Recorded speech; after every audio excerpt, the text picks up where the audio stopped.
Hello, everybody. Welcome to another exciting episode of Jimmy's JamBox. We're back at it again, and we're going to get on into it. But before we do, as always, please make sure to like, subscribe, push all the buttons, do all the things. You know, I don't know where they are, but you do, and I trust you. And with that being said, here's a quick word from our sponsor. Organic herbs and botanicals, skincare and edibles, wellness for body and mind. The Brothers Apothecary. Fine teas and remedies. All right, thank you all so much for watching again. Shout out The Brothers Apothecary. Make sure to click the link below and go check them out. Guarantee you're going to like it. And make sure to use code JamBox for 20% off plus a free gift. And with that being said, let's go ahead and get on into it. Here is today's guest. What's up, y'all? It's lim100K.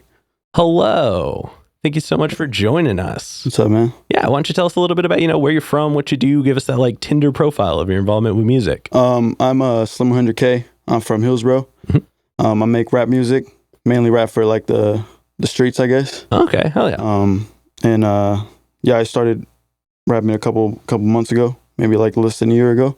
Okay, yeah. I noticed that you had stuff on more recently, so I'm definitely excited to get into that. Yeah. But I guess what inspired you to get started? I've been listening to rap music since I was a little kid, probably like 6, 7 years old. I got older siblings. Oh, gotcha. Yeah, so they put me on to like, Tupac, 50 Cent, Snoop Dogg, all that type of stuff. And I've always wanted to rap, but I just got like more into it more recently. It was just random, Yeah. Really just random. No, I dig that. Yeah. And then I guess like, what was some of the earliest music you remember hearing, even if it was like before rap and hip hop? Like, what was like the first song you remember hearing? Not rap though. Just going all the way back. Like if it was, then let that be it. But like way back, like what was the first music you remember hearing? Honestly, I think it might have been rap, or it might have been Spanish music, like Spanish type of, because my parents are Mexican Hispanic, so they were always playing that Mexican music around the house. Okay. And I think I was probably put onto that more earlier than rap, but I always had that the rap around, because my siblings. But yeah. Hell yeah. Yep. And then these next couple questions, these are ones that we check in with everybody on. And this first one, it's one we ask early, it's one we ask often, and it's definitely a crowd favorite. What was the first album you ever bought with your own money? I'm trying to think. Let me see. Honestly, I don't think I ever bought an album. Okay. But I think I bought a few songs off of it or something like that when I was a little bit younger. But I don't know if you know who Freddie Gibbs is. Yeah. The Pinata album. Okay. The one with the zebra cover on it. Yeah. Either that one or Wu-Tang. Okay. 36 Chambers. Nice. Yeah. Wu-Tang has been mentioned recently, so that's nice to hear their name more often. Yeah. I guess let's modify the question, because it's definitely like 50-50. A lot of people on the show have definitely, they were post-streaming, so like everything's just available. What was the first album you remember listening through like all the way? Like you like just cover to cover, you like checked out the whole thing? I would say probably that one, I think it's Enter the 36 Chambers. Okay. And also Pinata. I've always liked more lyrical rap kind of thing. And I think that's where it came from, like my love for music, I guess. Gotcha. Music. You know what I mean? Just always listening to that, having it on repeat all the time and all type, you know what I mean? Yeah. Yeah, so. Sure. Yeah. And then what was the first live show you ever went to? That was like one you wanted to go to. So you saw it was happening, you got tickets, you went to it. Travis Scott. You know Travis Scott? Okay, yeah. He's like a big industry name now. Yeah. I think it was the Astroworld concert. And it was pretty crazy, Yeah, I mean. Yeah, and it's funny because I went to somebody, and I think I was in high school, but I went with them, and they were just kind of killing the vibe because they weren't. And if you're at a Travis Scott concert, you kind of got to be a little turn, Yeah, you got to be there for it. So I was there, and actually like ended up leaving like that area where they were at, and try to sneak into like closer. And I was able to like see closer, and they just stayed allegedly. Allegedly. I snuck in closer and everything, and it was crazy because at the time Travis Scott was just like, when he dropped that album, he was like really like popping. So, you know, a lot of people were talking about that. And yeah, I was just fortunate enough to kind of get closer or whatever. But yeah, for sure. Damn, I bet that was a wild experience. Yeah. Hell yeah. I mean, it was kind of fucked up, but I mean, you know, you gotta do what you gotta do. Yeah. You gotta do it for the experience. Yeah. Hell yeah. Sure, yeah. Hell yeah.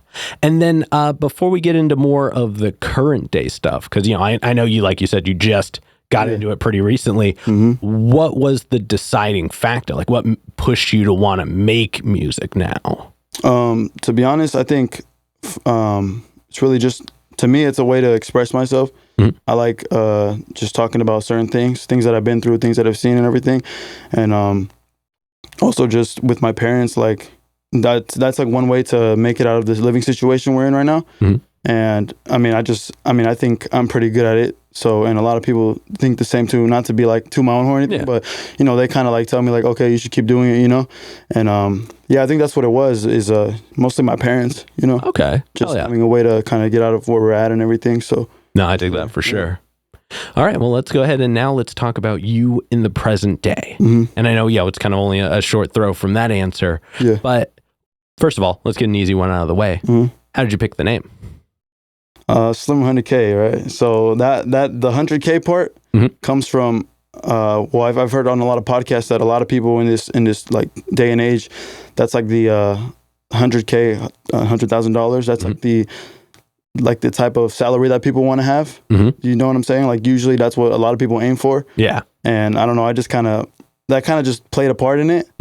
But also just because the number 100 is just like one of my favorite numbers. I don't know, it's just since I was a kid. Okay. That one and the number 4. It's kind of weird, but you know. 4K doesn't sound as it's high definition, but like 100K definitely sounds more desirable. Yeah. And then where does the slim part come? So slim.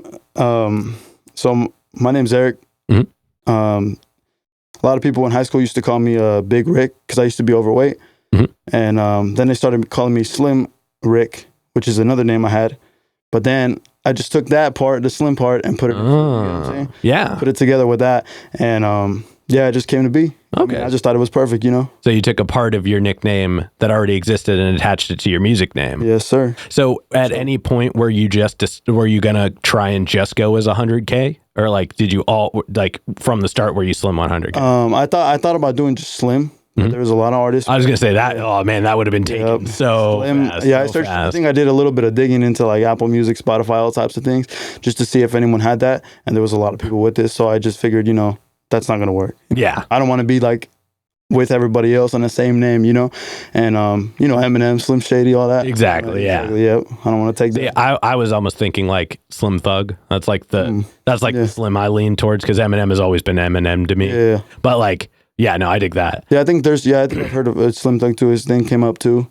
But yeah, for sure. Some 100K, you know? No, I dig that for sure. Yeah. It's definitely, it's cool because it's like, stylistically, it's different. It's cool to have numbers in the name without it being like obnoxious. Like you didn't use numbers to replace letters kind of thing. Yeah. Like, you know, the numbers are meant to be the numbers. Yeah. And like, it's different. Like it makes you think, but it's not one of those hard to like remember ones. You know what I mean? So it's like, you're not going to sit there and be like, wait, was it Slim 96K or Slim 102K? Like, it's 100.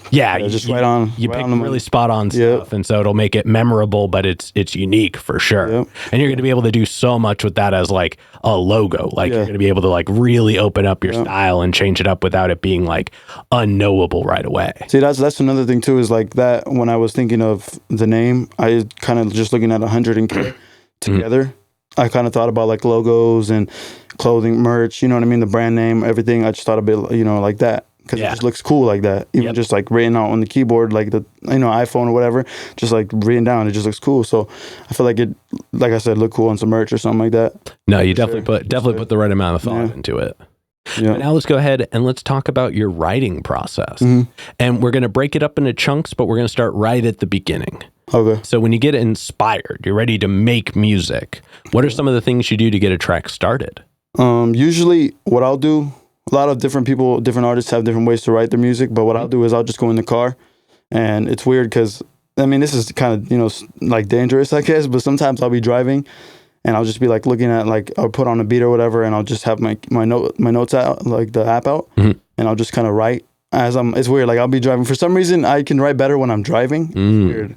I always tell my sister that and everything, but she says it's weird too. But yeah, like I could just, I don't know, just how I write, you know. That's fair. And I'll write sometimes just sitting in the car.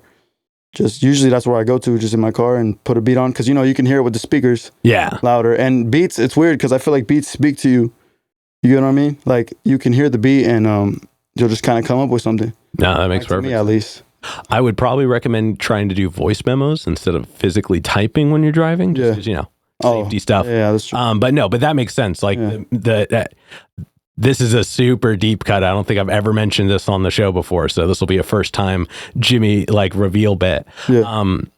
One of the first like not band recordings I ever did was actually in me and my buddy, because it was super late at night and we didn't want to like make a bunch of noise. Yeah. We went out into his Dodge Neon and recorded in his car just so we could like get the parts down to like make stuff, because like same reason, we could hear the beat first and like get used to it and like do it at full volume. Yeah. So I understand the space for that being like a place to do it. And works. You know, for some people, like the car is a comfort space. You know what I mean? Like I always feel a little bit better when I'm driving around. Yeah. So I get that for Especially sure. with the windows down. Yeah. Although if you're recording, you should probably have the windows. Yeah. You gotta hear that. No, I dig that. Yeah. And then I guess because you're so like, you know, you've only gotten into it more recently, I'm curious to know, have you performed yet? No, I haven't performed. Okay. Yeah, that's something that's like, it would be cool, and I'd definitely be down for it. But you know, I feel like I gotta put more music out. Yeah. That way, people can be, you know, it can be a long little performance, not too like short. You know. I think. I mean, I agree. First of all, like you were. I mean, you know, if that's the approach you want to take, I am a firm believer that is the right approach to take. Yeah. Perform when you have some music out, so people can go check out more than what you just did on the stage.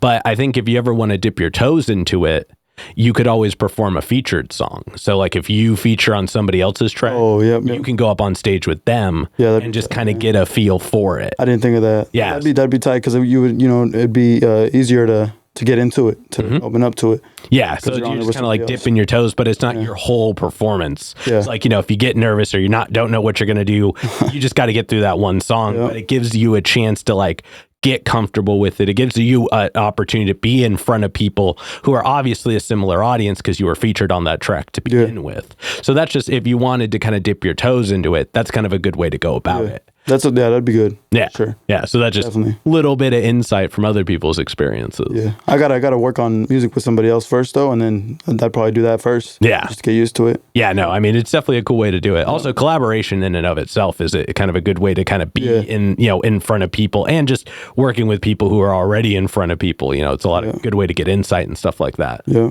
Sure. I guess as far as beats are concerned, then, do you make your own? Do you have like a person that you go to for them, or do you just like get them online? No, I usually go on YouTube, which, you know, I've heard a lot of people make fun of that, because like everyone can use them, I guess. Like I've seen like rappers use that, like making fun of people for using YouTube beats, but I think it's a good way to get to start, you know what I mean? Yeah. And then I'm working with Jay.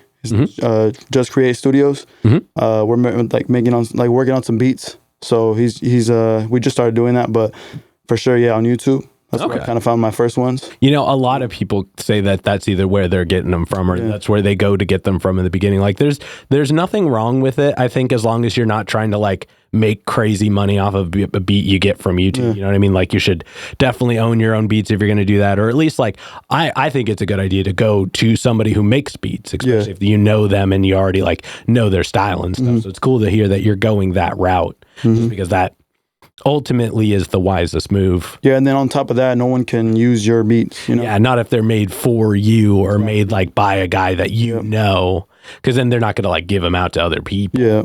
But I mean, it's also, I think it's good to have, like, in a way, it can be helpful to have your sound like be acknowledged by the beat and your voice. You know what I mean? So if like somebody hears a beat and they're like, oh, I know for sure lim100K is going to be on this beat. Like I just like, I can hear it right away, because then your producer gets recognition as well. But like you kind of have your sound to a degree. Yeah. And so that's just, that's just another approach to take, especially in the beginning, to kind of build your foundation. But that doesn't mean, don't get on stuff with other people, or like don't do something if it seems cool. Yeah. Yeah. I see what you mean. Yeah. Yeah. And then I guess let's talk about the tracks that you have out, because you put out a couple tracks more recently. You got Living Fast and 3 a.m., which both came out in April. Yeah. And I mean, I honestly dig both of them. I thought they were really cool tracks. Appreciate it. Can you tell us a little bit about both of them? So 3 a.m. is kind of like if you listen to the beat, it's kind of more like of a sad song kind of thing.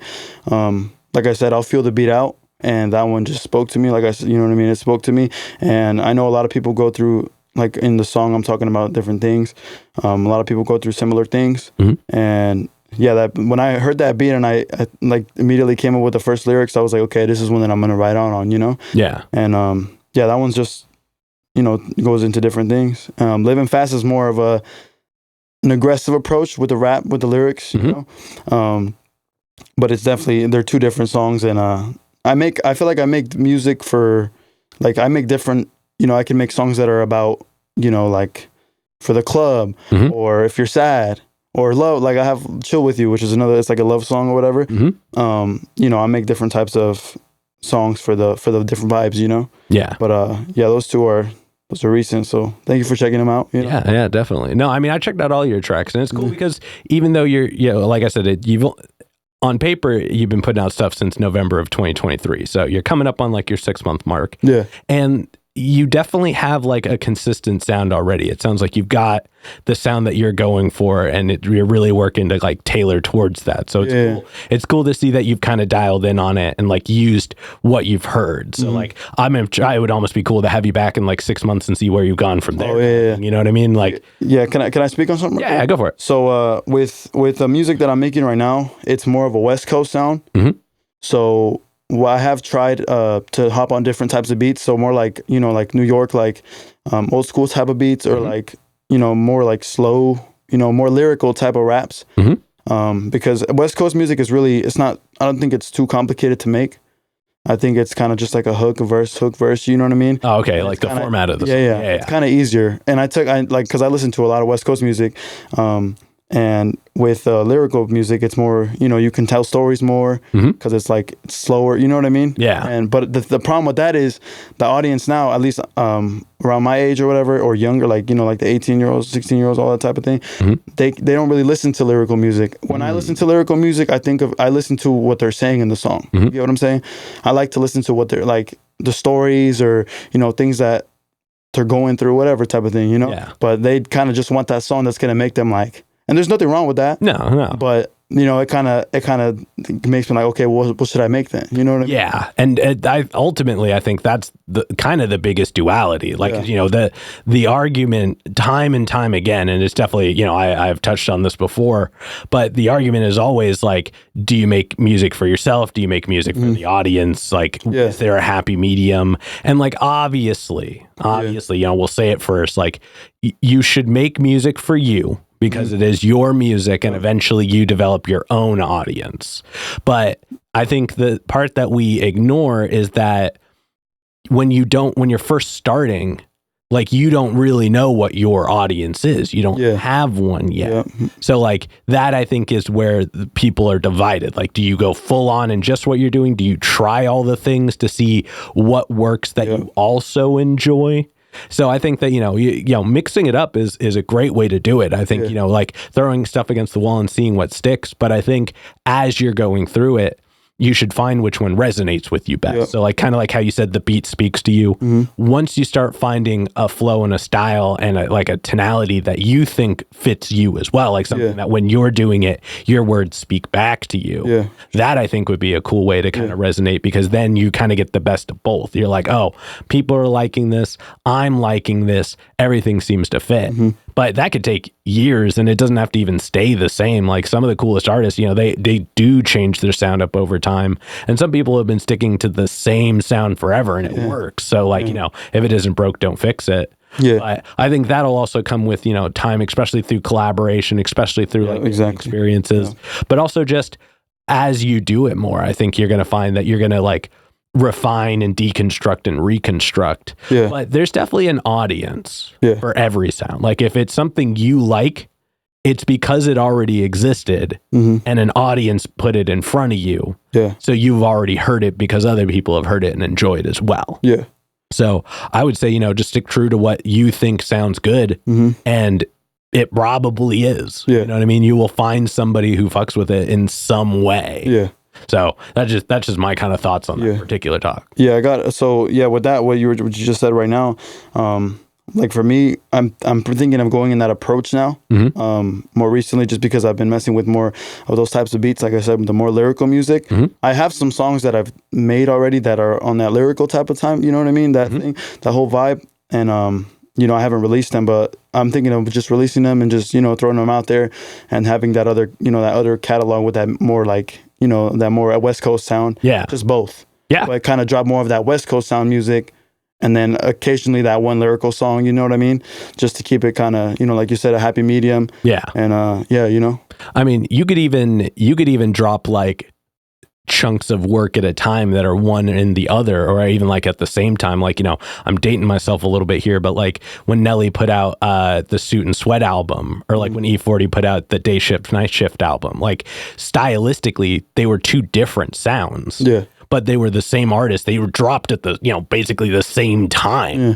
And so like, you could even be like, here is for my West Coast sound, here is for my more East Coast sound. Like you could, instead of putting out like a 10-track thing, you could put out 2 4-track things at the same time that are just different styles. And that'll kind of give people more to feed onto. And in a way, it would change up what they were experiencing. Yeah. So like, even if they listen to all 8 of them, it doesn't just sound like, 6 of the same thing and 2 that are slightly like you'd be given kind of a variety. So I'm not telling you what to do, but that's a cool approach. I haven't heard a lot of people try to attempt yet. So that would be an interesting way. Yeah. But like, being able to give people it at the same, so that way you're not just like, oh, here's one of a more like conscious approach, but also here's like 4 of this other sound. Because like if you want to go more in the like the more lyrical or like story based approach, like lean into that. Like there are plenty. I mean, look at Czarface. He is like the modern day comic book rapper of sorts. MF Doom type. That's He kind of. Him and MF Doom have worked together a lot. Like, rest in peace to MF Doom. He's not able to put stuff out now, but like, like I think Czarface kind of fills that space in his own way, or in their own way. And so that's just a good example of somebody who is, people who are successful in that sound in their own way. Yeah. Now, granted, they also have their own approach. Like they have, stylistic merch that's in the form of collectibles. They have comic books. They have stories. But like you shouldn't put out merch before you have music. So that's not the route to go. But like that's just example of somebody who's doing it at the moment. So that's just kind of my thought on that. Yeah. And I guess I'm curious now. So, you kind of talked about music that you're working on, and this next question highlights that really well. Looking at music that you're currently doing, like either working on or haven't put out yet, or even kind of just like sitting on at the moment. Yeah. What are some of the characteristics of that sound that you really enjoy? So how is it going to be different from what you have out now? The ones that I'm working on now? Yeah.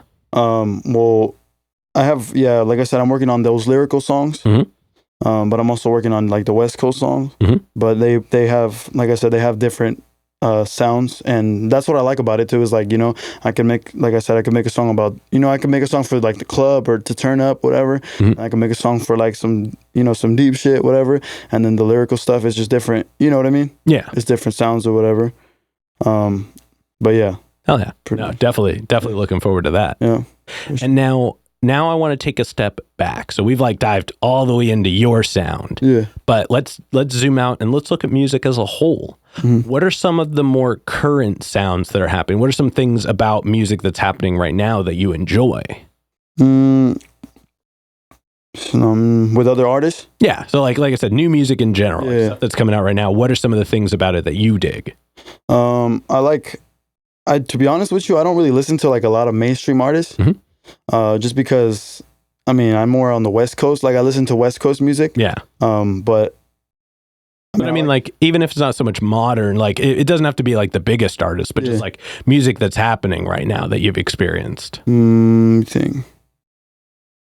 I don't think no. Okay, so you're mostly just listening to like old school stuff or like stuff that's already been out for a while? Yeah. Like, I don't really keep up with all the new stuff, you know? Okay. I just listen to, like I said, more West Coast things or old school music. Okay. Yeah. But so is there any like newer West Coast music that's coming out right now that you're yeah, so I listened to this one rapper, his name's AFN Peso. He just dropped a tape a couple days ago. Okay, hell yeah. And I mean, I like to listen to his music just because it kind of motivates me to get money and to just be focused on my things, you know what I mean? The right things. Because he kind of raps for the streets too, but it's like he has more of a get money to, you know what I mean? Yeah. Or whatever. And just motivational type of rap. Okay. Not just talking about, you know, like violent stuff. Yeah. And shit. It's just like, you know, that gets old quick, you know? But yeah, for sure him. Oh yeah. Do you, are you into like G-Funk at all? I mean, I know, what's his name? Nate Dogg? Warren G? Yeah. I'm not that too much. Okay. I think so. There is an artist you should check out. I'm putting it here so you can, and I mentioned him before as well, but I'm putting it here so you can check him out later. His name's Desi Hollow. Okay. And he is just super cool, dude. Like he's got that sound for sure. Yeah. He like doesn't really like, he takes his sound serious, but he doesn't take stuff too serious. But also he's like really inclusive. Like he has a lot of people in his videos. He basically, he got his whole family hooked up and they help him make, like, you know, he bought his sister a camera and a gimbal and like editing software and was like, here, learn how to use this and be my camera person. So he just, I think he has a really cool approach, and he is definitely more of a modern sound at the moment, but kind of doing that old school influence and bringing it forward. So, where is he from? I believe he's from California. Don't quote me on that. I don't actually know. It's hard for me to keep track on everybody as well. But he's got that sound. He's definitely like definitely embodying modern G-Funk for sure. So I'll check check it out. Big fan. Sure. But before we get into the next round of questions, this last question is probably the densest one we have in the interview. Now, we talked a lot about, you know, your experience with music, your actions, your reactions, and things like that. But when it's just you and music one-on-one, what does music give back to you? Just that expression, like being able to express myself on there. You know, it kind of, it just gives me that expression. Okay. It brings, you know what I mean? Yeah. That feeling I can express myself on there and talk about different things. Okay. Yeah. So do you find that you had trouble doing that before music, or is that just like your like strongest platform for something like that? I think it's my strongest platform for that. Okay. Yeah. But I also work out too, so I guess that's another thing. Yeah, no, that'll definitely like get, you know, physically that'll like wear you out. But music, I think, is a good outlet for like saying what you want to say in a way that like can be heard and shared. Yeah, for sure. Oh yeah. All right, now let's go ahead and we're going to move on to some hypothetical questions. All right. And for these, sky's the limits. The questions are all made up, so the answers are allowed to be as well. Sure. So this first one's pretty straightforward. If you could work with any one person, the only requirement is they have to be alive. Who would you want to work with, and how would you want to work with them? I would say AFN Peso, the guy I brought up earlier, the artist from California. I feel like we could do some more lyrical rap. And he does that type of sound too, lyrical rap, and then also the West Coast sound. Yeah. But for sure, I would want to work with him just because he's my favorite artist. And I think we can make some dope stuff, to be honest. Yeah. I dig that for sure. And then subsequently, who's a local artist that you're aware of that you haven't gotten to connect with yet, but you would like to? My boy Cello 300. Okay. Yeah. He's from where I'm at, my city, bro. And he makes some dope music too. We've been talking about making some songs recently, so we'll probably do that next month or two. I think we were supposed to work like a couple months ago, but we just never got to it. So it happens. For sure him, yeah. Well, I was going to tell everybody to go at them in the comments, but it sounds like you're already talking to them. So everybody at them in the comments. Yeah, let's make it happen. Yeah, let's make it happen for sure. And then for this next one, like I said before, sky's the limits, and it's pretty literal in this sense. But if you could perform anywhere in the world, and you wouldn't have to worry about crowd access or building stability or power, it's guaranteed the best lineup, guaranteed the best show, and it doesn't have to be a venue. It can, in this scenario, anywhere works. Where would you want to perform? Probably Rolling Loud. Okay. Is that good? That's a good answer? Yeah. If that's your answer, that's a great answer. You know, it's interesting. Recently, I've gotten a few more answers that are like festivals and not like location specifically. So that, I think that would be solid. Those get crazy. You know? Yeah. Would you want like a towards the, like if you had the catalog for it, would you want like a towards the end spot, or would you want to start early and then go watch the rest of the show? I would probably start early. Okay. And then get her out. You know, it'd be cool. I like how it's a big crowd and it's, you know, it's open. Yeah. And you know, you see all the videos, everyone's hype. You know, everybody's having a good time for sure. Hell yeah. No, I dig that. Yeah. All right, everybody at the Rolling Loud people as well. Let's do it, please. Get it going. Yeah. All right, and then to wrap up the hypothetical questions, if you could get one more album from anybody, they could be alive, they could be dead, they could have not put out an album in 100 years, they could have put out an album yesterday. Who would you want an album from? Probably Tupac. Okay. Sure. Hell yeah. You know, he makes well, like I said, he was one of the artists I was listening to as a kid. And, you know, as a kid, he raps about different things and the struggles, all types of things like that. And he just, you know, his music spoke to me as a kid, even though I was just young. Yeah. But if I could have one more album, it'd for sure be from him. Oh yeah. Or this other artist named Draco the Ruler. He's from Cali. Yeah. West Coast. Hell yeah. He just raps like he's just different. You know what I mean? Yeah. But he's you know, he passed away a couple years ago, so rest in peace to him. But for sure him too. You know. But yeah. No, those are two great answers. Yeah. I always for Tupac comes up periodically as that answer. So you can imagine, because he was so influential. Yeah. I would have loved a Tupac album like post like the shutdowns for COVID. Okay. I think that he would have really like been able to speak on some shit at the time. Oh yeah, for sure. Really hit the people. You know what I mean? Yeah. Like I think that if, you know, as long as he stayed consistent through to that point, I think like him during that time would have been really influential. Yeah, he's like I said, he's always been that artist that you know, spoke to me as a kid, and my siblings, my sisters and brothers, just listen to him growing up and everything. Yeah. And, you know, that's why I would want to do that too. Yeah. Because of that, you know, my sisters and my brothers would love that too. So, you know. Oh, yeah. Yeah. All right. But now we're going to go ahead and we're going to start wrapping this up. Yeah. What can we look forward to between, let's say, now and November? Between now and November, a bunch of new songs, singles. Okay. I'm thinking about dropping an album, but I don't know how that's going to work yet. Yeah. Got to think, like you said, I might end up doing that little thing where you split the two. Okay. You know, the music lyric. I would be super excited to hear that if you do. That's a good idea. Oh, thank you. I appreciate you for, you know, giving me that. But yeah, just a couple singles, music videos too. Shout out my boy Diego. Probably going to work with him on that. Oh yeah. And yeah, that's pretty much it. Well, definitely looking forward to that. This next one, why don't you go ahead and look straight at the camera and tell everybody how they can find you? lim100K. With the money sign in the front on YouTube, I think, and then just with an S on Instagram and everything else. Oh yeah. And then any other plugs, any other shout outs, anybody else you want to put on while you're on here? Shout out my boy Salo300, shout out my boy Angel, shout out Jonathan, and rest in peace to my boys Dominic and J-Rod. I miss y'all. Doing this for y'all, man. Oh yeah. All right, now we've got one last question to go. But before we do, I'm going to steal the camera for just a second. Yeah. As always, y'all, please make sure to like, subscribe, push all the buttons, do all the things. You know, I don't know where they are, but you do, and I trust you. One more shout out to the Brothers Apothecary. Make sure to click the link below and go check them out. Guarantee you're going to like it. Remember, use that code JamBox for 20% off plus a free gift. And with that being said, the final question. And this is entirely up to your interpretation. But what is an album you feel is more on the obscure side? It's a deep cut. It's one not a lot of people would know. But it's one you think everybody should know. Let me think. One that people should know? Yeah, like one that you think is like, this is a really good album, but you think nobody knows it. Probably, yeah, the same artist I was talking about earlier, Peso, AFN Peso. Oh, yeah. He has an album called Big Boss Everything. Okay. You know, he goes into different topics about like, it's just really rap for like this, you know, the streets, but hustling, you know, money. Not just like I said, violence. Yeah. And, you know, it's like, makes you want to get rich, makes you want to get money. Okay. Makes you want to get like, you know. I'm going to have to start listening to this. Yeah. Yeah. He has a different sound on the West Coast because a lot of them, like I said, it's a lot of hype music, and like a lot of turn stuff. But he has more of that sound to him. I don't know if you know who Larry June is too. I've heard the name. I just Larry June. Yeah. Check out Larry June too if you can. But yeah, for sure. AFN Peso, the Big Boss Everything album. Hell yeah. Hell yeah. Well, everybody, go check that out Yeah. after you check out some 100K's music. Appreciate it. All right. With that being said, we're gonna go ahead and get up on out of here. Thank you so much for joining us. Thank you for having me. Hell yeah. Appreciate it, man.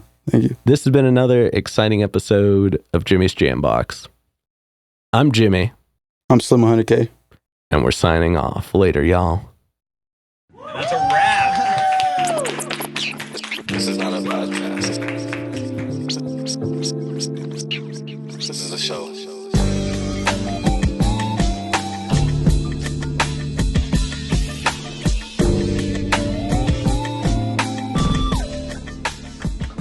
Keep jamming.